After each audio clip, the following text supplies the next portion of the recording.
Prayer means you're telling God what to do. You think you're God's consultant. Meditation means you just shut up. If you just shut up, everything that needs to happen to you will happen to you.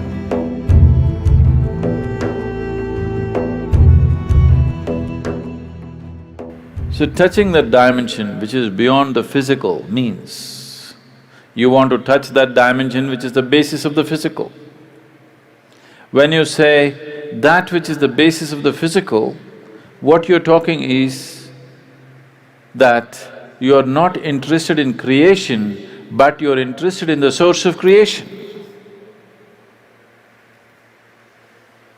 There, if you go and stand in front of the Creator, at least there you must keep your ideas down, isn't it? Your ideas must be kept down for some time when the Creator is here, isn't it so? Isn't he the biggest idea? It's like, there was a man in Pennsylvania, where are you from? Ah. It rains, it doesn't flood there. That's why we put Seattle on the coast. Otherwise, it would flood, that place. So Pennsylvania, there was a man in Pennsylvania. Once there was a big flood and… Are you okay if there's a joke inside a joke? You're all right. The flood was beginning to happen, the water was filling up, and there was a very enthusiastic young journalist who was reporting stage by stage, hour by hour as to how the flood is progressing, Because that is journalism. Somebody is drowning, report to the world, this man is drowning, look at him drowning, take it on the video and show it to everybody how a man drowns. You don't throw the goddamn camera and get the man, no. You show the whole world how a man can drown in a flood.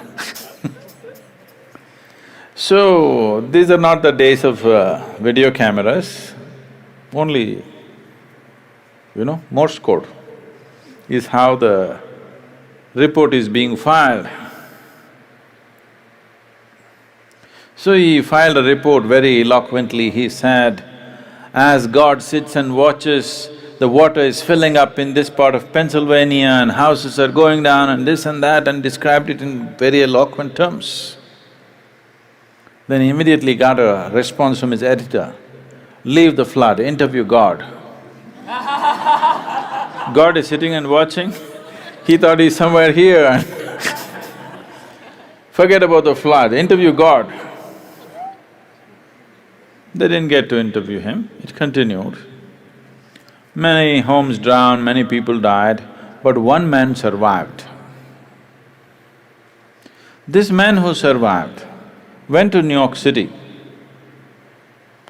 and shared among people how he survived a Pennsylvania flood where so many people died.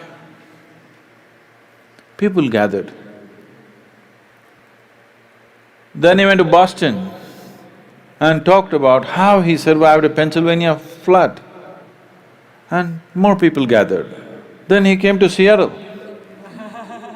and he shared, more people gathered. Then he started his roadshow, city to city, talking and talking about how he survived a Pennsylvania flood.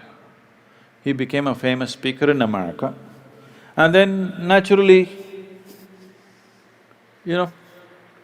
every American has to write a book within their lifespan.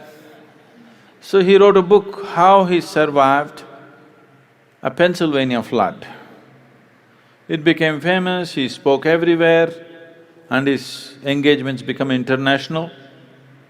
He became a millionaire, sold millions of books. All his life he only spoke about how he survived the Pennsylvania flood. And one day he died, not in a flood, he died. And they had an assembly. He went through the pearly gates And there was an assembly of people and there was an opportunity to speak. A few people could speak. So he told his neighbors, I will share my experience about how I survived Pennsylvania flood. Somebody nudged him and said, there is no one in the audience.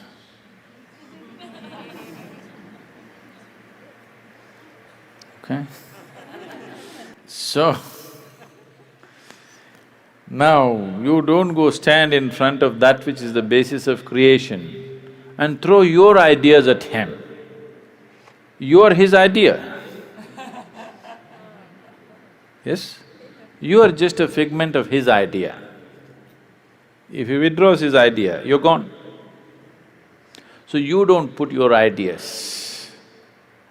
So this is the essence of meditativeness. Prayer means you're telling God what to do. You think you're God's consultant. Meditation means you have understood your limitations, now you just shut up. If you just shut up on all levels, everything that needs to happen to you will happen to you. All the training is just to help them to shut up. That you don't throw your silly ideas at the Creator, you just shut up.